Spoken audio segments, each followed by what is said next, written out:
रजत और सौम्या दोनों ही अनजान थे। उनकी शादी दोनों के परिवार वालों ने मिलकर पक्की की। दोनों ही मिडिल क्लास परिवार से थे। अभी अरेंज मैरिज है तो देखने दिखाने की प्रोसेस तो होती ही होगी। 25 अक्टूबर की यह बात है। रजत और उसके माँ पापा के साथ सौम्या को देखने आए थे। सौम्या एक काफ़ी सुंदर लड़की थी। रजत को पहली नज़र में ही बहुत पसंद आई। सौम्या को रिश्ते के लिए हाँ कह दिया और सौम्या से भी पूछा तुम्हारा क्या निर्णय है, क्योंकि तुम्हारा निर्णय ज़्यादा महत्वपूर्ण है। सौम्या ने भी तुरंत हाँ कह दिया और बाद में दोनों की शादी की तारीख पक्की की गई। बहुत धूम धड़ाके के साथ दोनों की शादी कर दी गई। उनकी शादी रजत के घर पर हुई। रजत का घर शहर के 1 BHK घरों जितना था। शादी की सारी विधि खत्म हो गई। बाद में दोनों अपने रूम में फ्रेश होकर अपने कपड़े बदल कर आते हैं। दोनों की वह शादी की पहली रात थी। रजत धीरे से सौम्या को आवाज़ देते हुए बोलता है, आज से हमारी नई जिंदगी की शुरुआत है। ऐसा बोलकर सौम्या को गले लगाने की कोशिश करता है, पर सौम्या उस पर चिल्लाती है और बोलती है तुम मुझे जरा भी पसंद नहीं है और मैं तुमसे प्यार भी नहीं करती, इसलिए मेरी तरफ से तुम कोई उम्मीद मत रखना।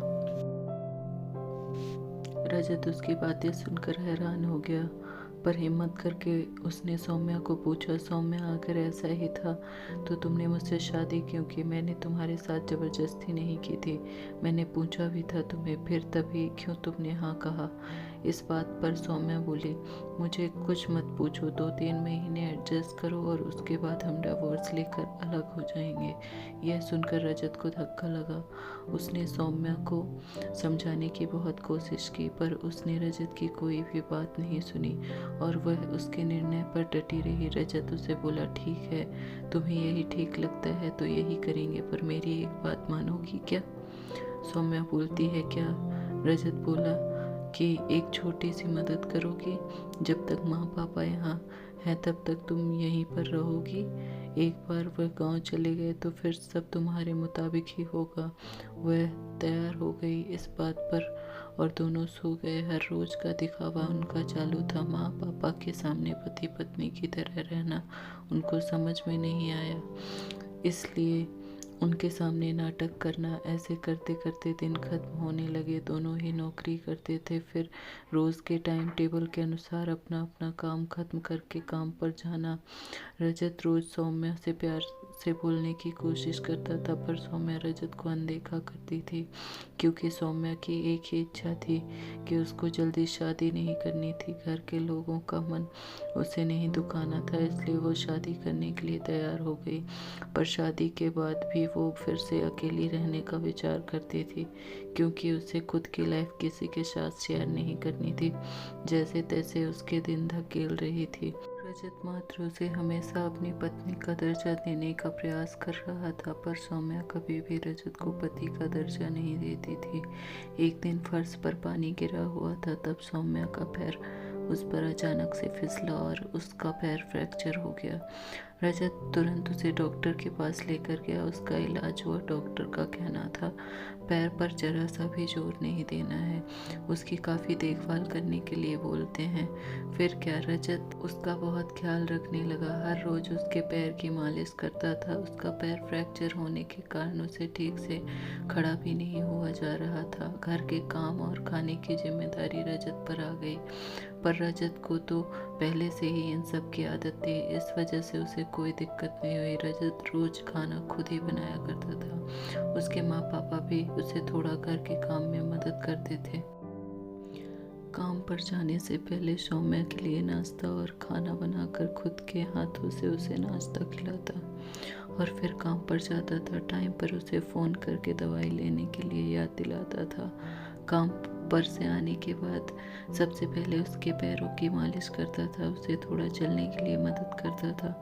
कोई भी काम हो उसके लिए मन से करता था। फिर भी वह रजत को प्यार से नहीं बुलाती थी। उसका मन रजत को स्वीकारने के लिए तैयार ही नहीं था।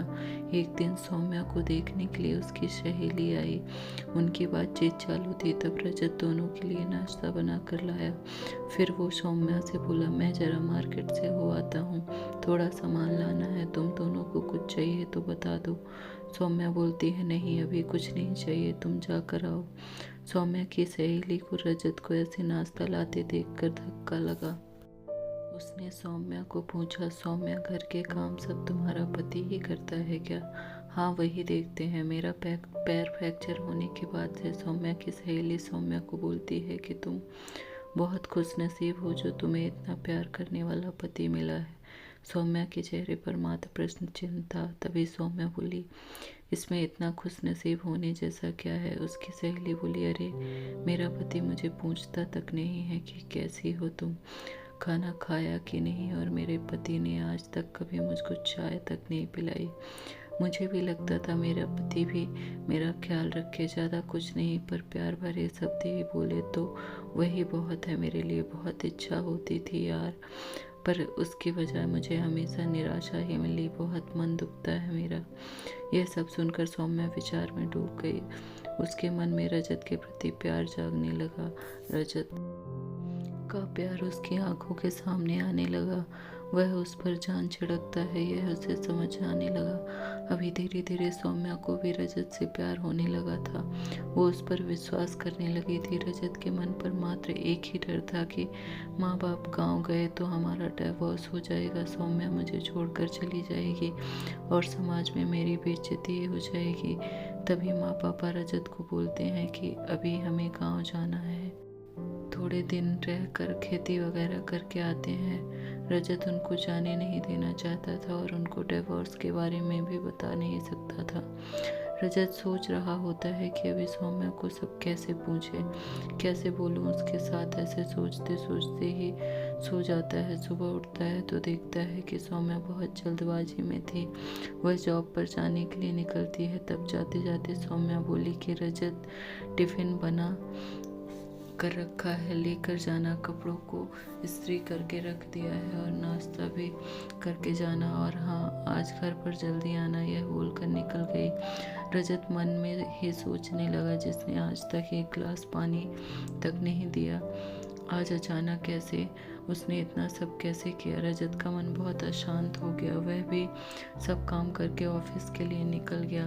उसके मन में बस इतना ही चालू था कि आज हमें डिवोर्स के बारे में बोलना है। शाम का वक्त होता है। सौम्या को बताने के अनुसार रजत जल्दी घर आता है। सौम्या ने खाना बनाकर सब काम निपटा कर रखा था।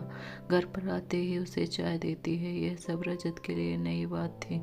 चाय पीते पीते रजत धीरे से सौम्या को पूछता है, सौम्या ठीक तो हो ना? तुमने निर्णय तो लिया ही होगा ना, मुझे छोड़कर जाने वाली हो, इसलिए सब कर रही हो ना?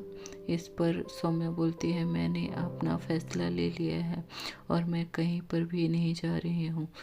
मेरी पूरी ज़िंदगी मैं तुम्हारे साथ जीना चाहती हूँ। और जाकर रजत को गले लगा लेती है। वो बोलती है, मैं तुम्हें छोड़कर कहीं नहीं जाऊँगी, मैं तुमसे बहुत प्यार करने लगी हूँ और अभी हमारा रिश्ता कोई भी नहीं तोड़ सकता। ज़िंदगी में बहुत बड़ी भूल हो गई होती मुझसे अगर मैं तुम्हें खो देती। अरेंज मैरिज करके भी तुम्हारे जैसा प्यार करने वाला पति मुझे मिला, यही मेरी खुशनसीबी है।